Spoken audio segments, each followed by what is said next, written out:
이 세대의 하나님의 사람. 하나님을 알지 못했던 시간 속에서도 보이지 않는 손길로 그녀의 삶을 붙드시고 죽음의 문턱에서 다시 생명으로 이끄신 하나님. 그리고 마침내 세상이 줄 수 없는 참된 평안을 허락하셨습니다. 이제 그녀는 삶으로 고백합니다. 무너짐은 끝이 아니라 하나님이 일하시기 시작하는 자리라고. 오늘도 되니골 동산에서 담대하게 복음을 전하며 믿음의 발걸음을 걸어가고 있는 한 사람.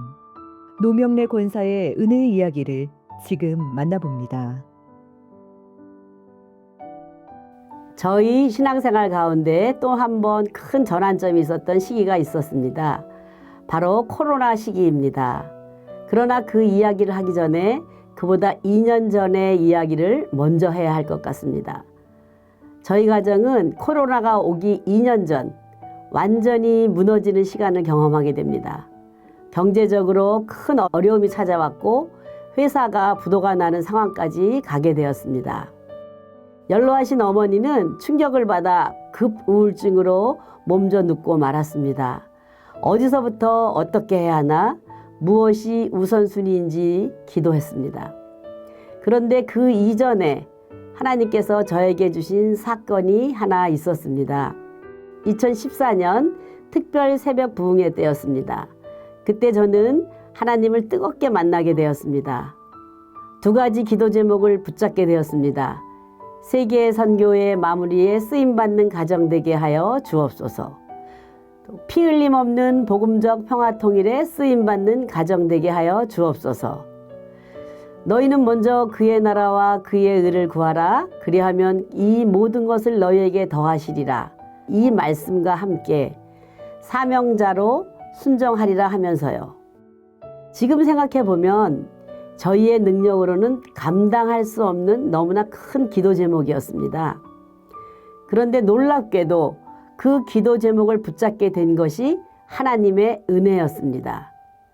그러나 그 이후 저희 가정은 무너지기 시작했습니다.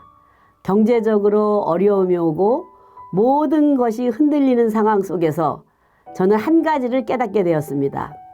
하나님이 우리 가정의 그릇을 크게 만드시려고 새롭게 빚고 계시는구나. 그릇이 커져야 사명을 감당하지 않을까? 이런 생각이 들었고 두렵지 않았습니다. 하지만 솔직히 말하면 현실은 쉽지 않았습니다. 순간순간 이런 질문이 올라왔습니다. 앞으로 어떻게 살아가지? 하나님, 이렇게 다 걷어가시면 어떻게 하라는 것입니까? 그때 기도하는 가운데 제 마음에 한 음성이 들렸습니다. 내가 하니 내가 하지. 그 한마디가 제 삶을 붙들었습니다. 그래, 하나님이 하시는 것이지 나는 통로일 뿐이다. 그 고백으로 그 시간을 견뎌내고 있었습니다. 그럼에도 그 충격으로 연로하신 어머니가 몸져 눕고 있을 때 가정 예배를 드리기 시작했습니다. 매일 저녁 8시 잠언 말씀으로 시작하고 찬양하고 기도하며 조금씩 회복하기 시작했습니다. 하나님 아버지, 우리 어머니 살려주세요. 죽은 자도 살리시고 없는 것도 있게 하시는 주님이시기에 살아 역사하시는 주님을 목도하는 시간 되게 하옵소서. 우리 어머니 살려주셔서 갈렙처럼 사용하여 주옵소서. 하나님께서는 제 기도를 응답해 주셨습니다. 9년이 지난 지금 어머니는 갈렙처럼 쓰임받고 계십니다. 그 후 주님만 바라보며 예배에 위로하고 하루하루 살아갈 때 전 세계를 덮은 사건이 일어납니다. 코로나 팬데믹이 시작되었습니다. 사람들이 모일 수 없게 되었고 예배조차 자유롭게 드릴 수 없는 시간이 되었습니다.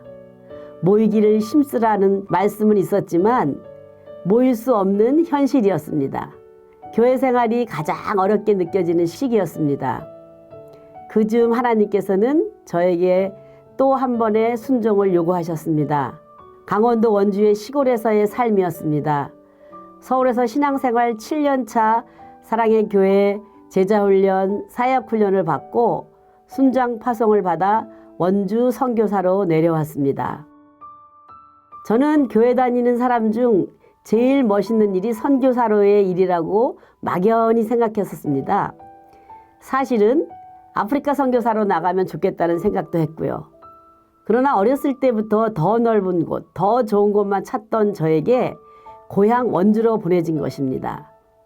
어느 날 밤중에 일어나 화장실을 가는데 귓가에 들리는 음성이 있었습니다. 내가 너를 지명하여 불렀다. 무슨 소리지? 고개를 흔들어 보기까지 하며 이 말씀으로 보내졌습니다.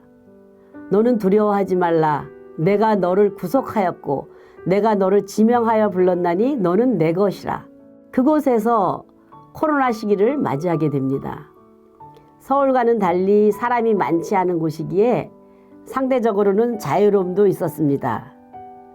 그러나 마음속에는 여전히 두려움이 있었습니다. 그때 저는 혼자 숲속을 걸으며 많은 시간을 보내게 되었습니다.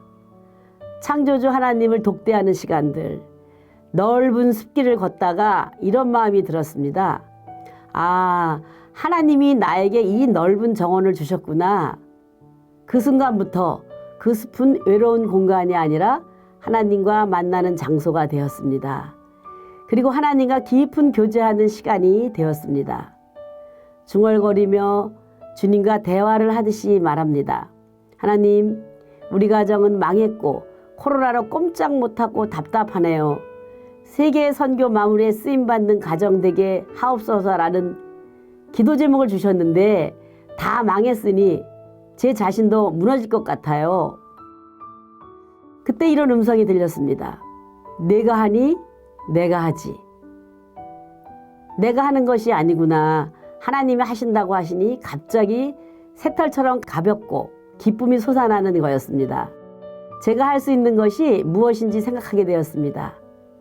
크고 대단한 것이 아니라 제가 가진 것, 제가 할 수 있는 것.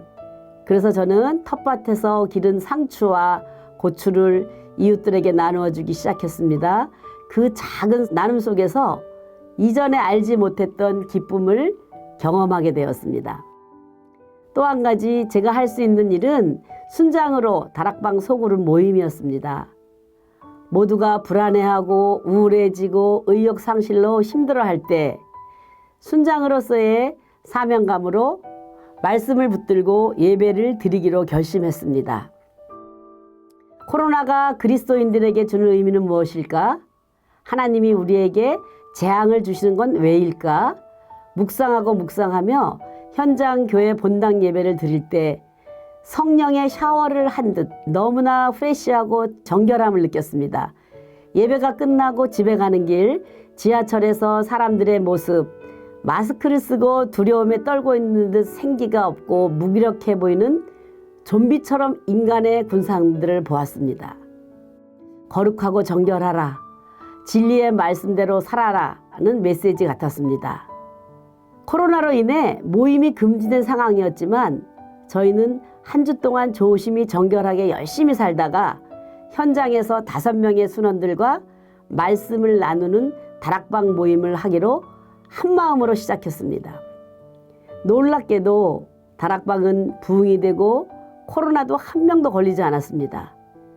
정결한 영을 부어주옵소서, 정직한 영을 부어주옵소서. 말씀과 기도와 찬양이 풍성했습니다. 모든 것이 무너진 것 같은 코로나 팬데믹 때도 하나님은 일하고 계셨습니다. 무너짐은 끝이 아니라 하나님이 일하시는 시작입니다.